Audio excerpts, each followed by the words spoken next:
Caminhamos para o encerramento da série desse mês, cujo tema tem sido Ensina-nos a orar.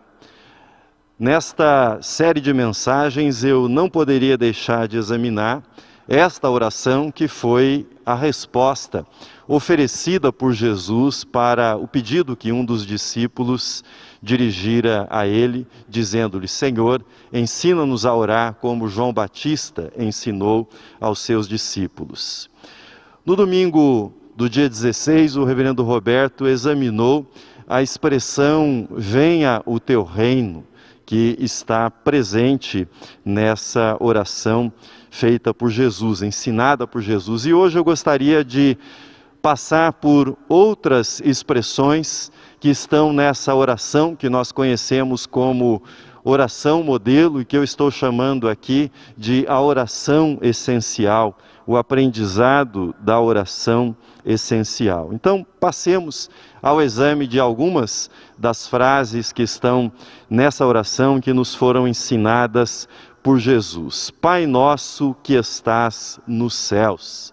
Abrimos essa oração com esta frase. Os judeus se referiam ao céu de três maneiras. Havia o primeiro céu, que é o céu da atmosfera, o lugar onde nós contemplamos os pássaros, esse espaço mais próximo de nós. Há um segundo céu para os judeus que eles naquele tempo chamavam de espaço, o lugar do firmamento, o lugar das estrelas. E havia um terceiro céu ao qual eles se referiam, que era a morada de Deus, o paraíso. O apóstolo Paulo, na sua segunda carta aos Coríntios, ele fala de uma experiência de ter sido arrebatado a este terceiro céu, a habitação de Deus, e uma experiência que o marcou profundamente. Logo, quando Jesus nos ensina esta oração, nós imaginamos que ele está falando desse terceiro céu, Pai nosso que está no céu. Muitas vezes nós imaginamos, mas ao observar, ao ler esta oração que nós fazemos todos os domingos e em outras reuniões que oferecemos o nosso culto a Deus, ao observarmos esta expressão, nós notamos que ela está no plural e não no singular, como muitas vezes nós imaginamos que ela deveria estar. O que Jesus está nos dizendo é que Deus habita, sim, o lugar inacessível.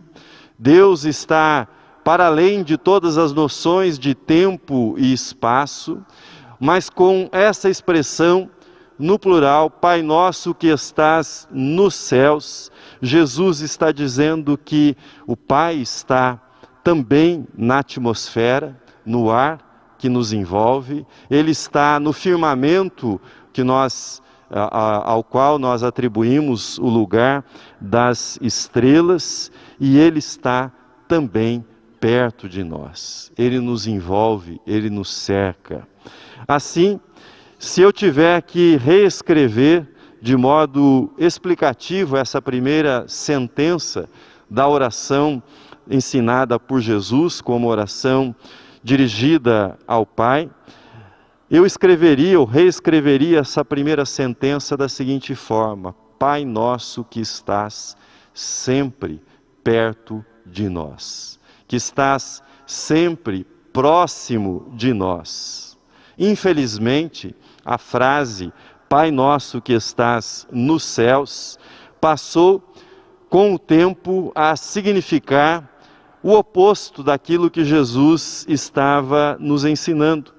Quando nós oramos, Pai nosso que estás nos céus, muitas vezes imaginamos que Deus está a trilhões de quilômetros em algum lugar distante, em algum lugar do nosso universo ou acima do nosso universo, mas muito distante. Às vezes nós até brincamos, você já deve ter ouvido ou ter dito isso. Hoje eu tenho a impressão que a minha oração não passou do teto.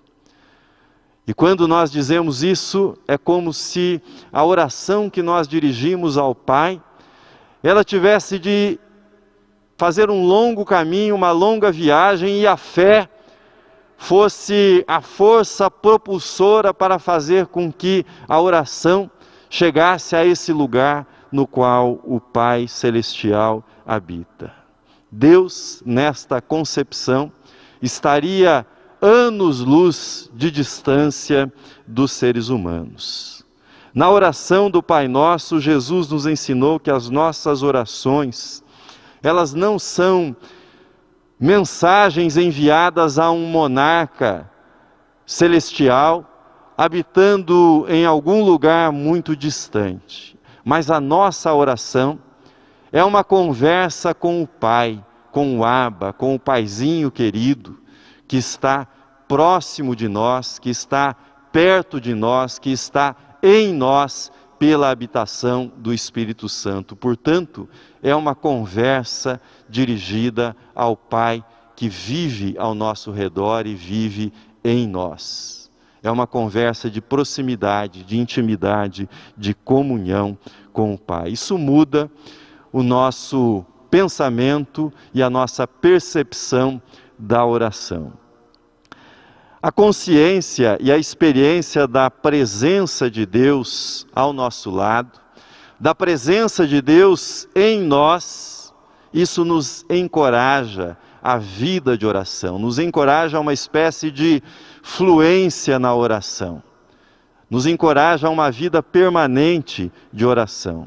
Assim como o filho ama e respeita o nome do seu pai, o cristão ama e respeita e zela pelo nome do Pai Celestial.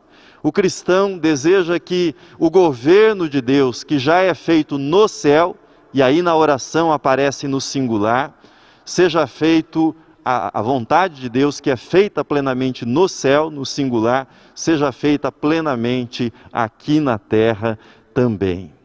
Um cristão sabe que a vontade de Deus está sendo realizada e é realizada no céu perfeitamente. E ele se coloca como instrumento na terra para a realização da vontade de Deus.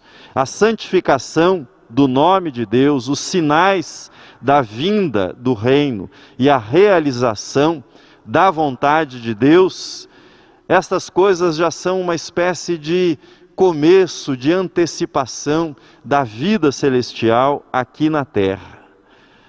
Mas as petições apresentadas por Jesus, que seguem nesta oração do Pai Nosso, deixam claro que na oração cristã, mais importante do que obter uma resposta, é tornar-se parte da resposta pela qual nós ansiamos, pela qual nós oramos. Mais do que esperar uma resposta, é dispor o seu coração para que você seja parte dessa resposta de oração.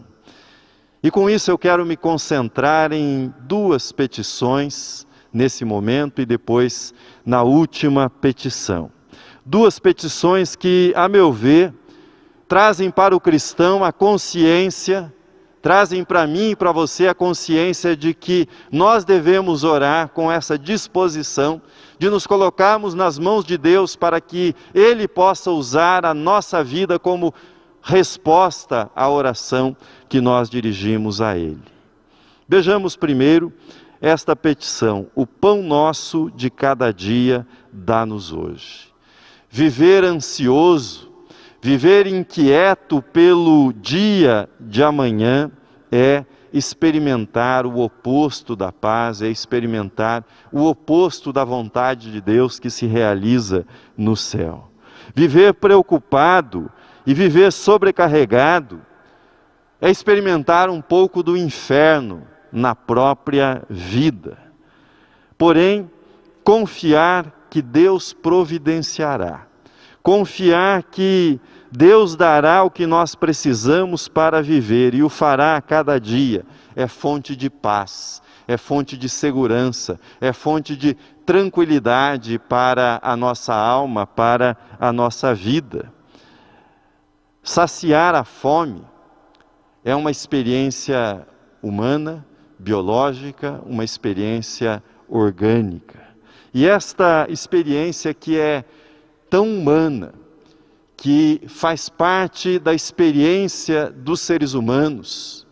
Essa experiência foi contemplada por Jesus com uma petição nesta oração: o pão nosso de cada dia dá-nos hoje.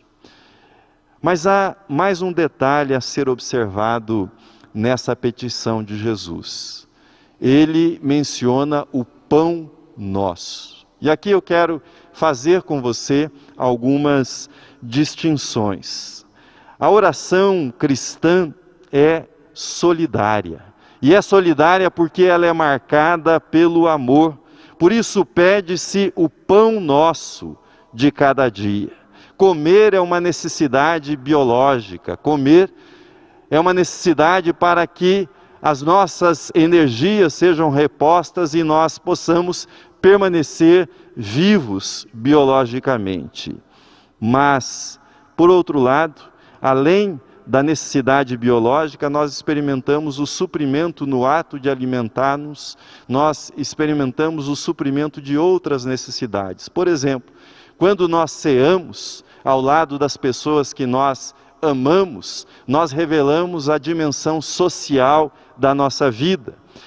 Mas podemos ir além ainda. Quando nós repartimos o pão com aqueles que necessitam do pão, que não têm o pão de cada dia, nós avançamos para além da dimensão social da alimentação e nós tocamos numa dimensão que é espiritual. Ao fazermos isso, ao repartirmos o nosso pão, nós entramos numa dimensão solidária, espiritual, entramos naquela dimensão que faz com que nós sejamos verdadeiramente humanos e, sendo humanos, filhos e filhas de Deus. O pão que é comido solitariamente, que é comido individualmente, ele supre, ele mata a fome do corpo. O pão partilhado, o pão dividido, o pão repartido, o pão que se come solidariamente faz muito mais do que isso. Mata a fome da alma, a fome de humanidade, a fome de espiritualidade, a fome que vai muito além da fome biológica e que nos torna realmente família humana, seres humanos. O Mestre que nos ensinou a pedir pelo pão nosso de cada dia, no grande discurso escatológico contido no Evangelho de Mateus, capítulo 25, ele lembra que no juízo alguns ouvirão dele: tive fome e me destes de comer, tive sede e me destes de beber, era forasteiro e me hospedastes, estive nu e me vestistes, enfermo e me visitastes, preso e fostes ver-me. Estes, diz Jesus, irão para a vida eterna. Partilhar o pão é trazer um pouco do céu para a terra, no momento presente, no momento em que nós vivemos. Partilhar o pão é trazer o céu para a terra, porque o céu começa onde há solidariedade, onde o egoísmo é vencido. Em cada canto onde um faminto é alimentado, Deus se faz presente. Onde um solitário é abraçado, ali Deus se faz presente. Onde alguém que foi rejeitado é amado, ali Deus se faz presente. Ali a vontade de Deus se realiza na terra, assim como no céu. Mas Jesus avança, e depois de ensinar-nos a orar pedindo o pão nosso de cada dia, Jesus nos ensina a orar pelo perdão. Permita-me fazer uma pergunta para você. Você imagina que haverá alguém no céu que lá estará sem que tenha sido perdoado, sem que tenha tido necessidade do perdão dos seus pecados, sem que tenha obtido o perdão pelos seus pecados, você imagina que encontrará alguém no céu que não tenha sido perdoado? Se você e eu estivermos lá, e pela graça de Deus nós assim esperamos, se eu e você estivermos lá é porque também fomos perdoados, também recebemos o perdão para os nossos pecados. Ora, se a entrada no céu se dá mediante o perdão oferecido graciosamente por Jesus, recebido pela fé, se o perdão tem tal importância, é melhor começar a praticá-lo nesta vida. Se o perdão é tão essencial como entrada no céu, é melhor praticá-lo nesta vida. Praticá-lo pedindo perdão e oferecendo perdão àqueles que o ofenderam. Foi isso que Jesus ensinou nessa oração, dizendo: o Pai que está sempre perto de nós, a Ele nós devemos dirigir o nosso pedido de perdão e manter no nosso coração a oferta de perdão às outras pessoas. Ser perdoado por Deus aguça em nós, lembra-nos o tempo todo da nossa condição de pecadores e pecadoras. Lembra-nos que nós falhamos, lembra-nos que nós fracassamos, mas fracassamos em quê? Falhamos em quê? Pedimos perdão por que razão? Pedimos perdão pela nossa condição de pecadores e pecadoras. O pecado é a chaga que cada um de nós carrega no coração e que conhece bem. Sabe bem do que se trata. O perdão, por sua vez, é o remédio divino. O perdão é a terapia divina. O perdão é a cura divina que é ministrada ao nosso coração. Mas de que pecado nós precisamos pedir perdão a Deus? O que é que nós precisamos perdoar ao nosso próximo? Pecado significa errar o alvo. Quando nós erramos o alvo da nossa existência em não sermos o que deveríamos segundo a lei e poderíamos segundo a graça para Deus, para os outros e para nós mesmos. A consciência de pecado, ela se revela quando nós percebemos que não somos ou não fomos quem poderíamos ter sido. Eu poderia ter sido um filho melhor, eu poderia ter sido um pai melhor, eu poderia ter sido um esposo melhor, uma esposa melhor, eu poderia ter sido um pastor melhor, eu poderia ter sido um crente melhor, eu poderia ter sido um vizinho melhor, eu poderia ter sido um cidadão melhor, eu poderia ter sido um patrão melhor, um empregado melhor.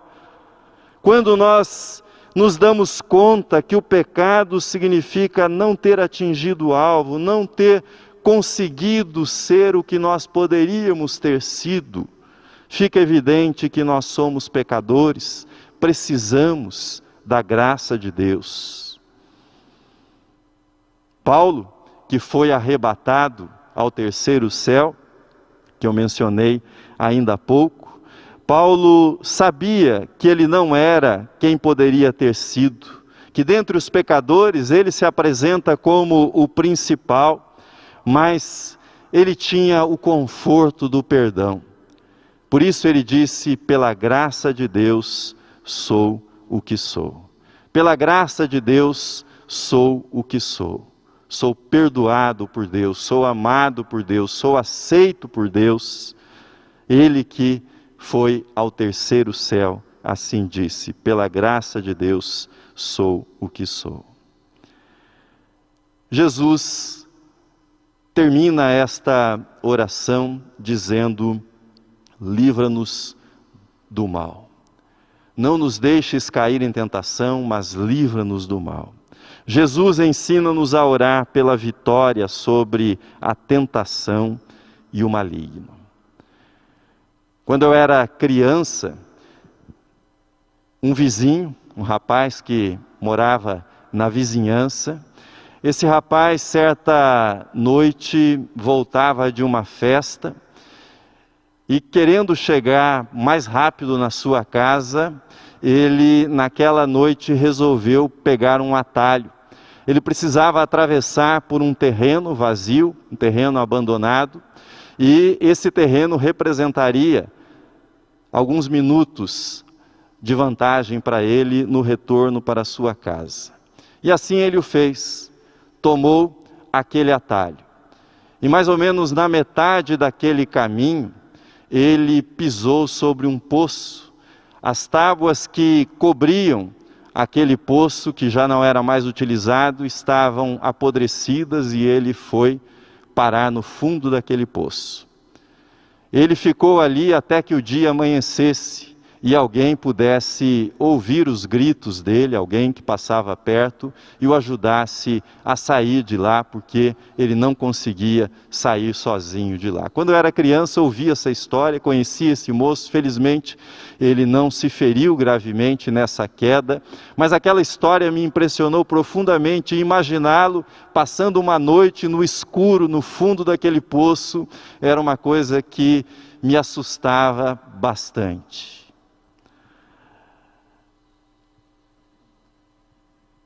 Lembro dessa história e acho que ela nos ajuda a entender esta última petição. A tentação será sempre o atalho na nossa vida. O desejo pelo atalho está dentro de cada um de nós. Uma vez que tomamos o atalho, o diabo fica à espreita para remover a tampa do poço. Guarda-nos de nós mesmos e do diabo. Foi assim que o pastor presbiteriano Eugene Peterson reescreveu essa última petição de Jesus. Guarda-nos de nós mesmos e do diabo. Esta interpretação feita por ele está em sintonia com aquilo que nós encontramos na Epístola de Tiago, quando ele afirma: Deus não tenta a ninguém, cada um é tentado pela sua própria cobiça, quando esta o atrai e o seduz. Termino.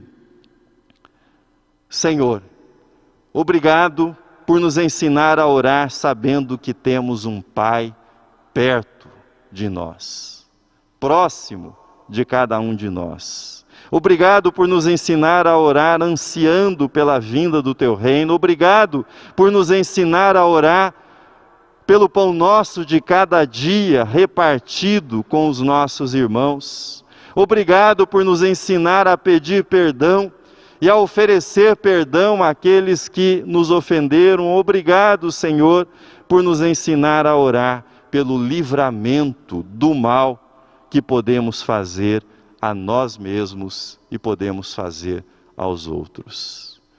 Obrigado, Pai. Teu é o reino, o poder e a glória para sempre. Amém.